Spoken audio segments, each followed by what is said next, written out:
भिवर्गी येथे एकाचा गळा आवळून खून. जत तालुक्यातील भिवर्गी येथे एकाचा गळा दाबून खून झाल्याची घटना सोमवारी दुपारी 4:30 वाजेच्या सुमारास घडली. मयत महादेव सिद्धू बिराजदार वय वर्ष 26 याचा खून करण्यात आला. भावकीतीलच आरोपी सिलसिद्ध मल्लाप्पा बिरादार वय वर्ष 27 यानं खून केल्याचे नातेवाईकांनी सांगितले. दारूच्या नशेत चेष्टा मस्करीत ही खुनाची घटना घडली आहे.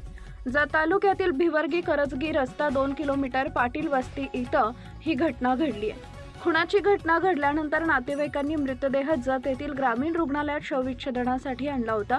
या ठिकाणी उपविभागीय पोलीस अधिकारी सचिन थोरबोले व जत पोलीस ठाण्याचे पोलीस निरीक्षक संदीप कोळेकर यांनी भेट देऊन घटनेबाबतची माहिती घेऊन उमदी पोलीस स्टेशनच्या अधिकाऱ्यांना चौकशीचे आदेश दिले. त्यानुसार उमदी पोलिसांनी आरोपीस तातडीने अटक केली. तसेच घटनास्थळी जाऊन पंचनामा करण्याचे व आरोपीस अटक करण्याचे आदेश दिले. रात्री उशिरा उमदी पोलीस ठाण्यात गुन्हा दाखल करण्यात आला. मयत महादेव सिद्धू बिराजदार यांच्या पश्चात पत्नी, आई, एक भाऊ व एक विवाहित बहीण असा परिवार आहे. लाईक करा, शेअर करा, सबस्क्राईब करा आणि बेल आयकॉन प्रेस करा.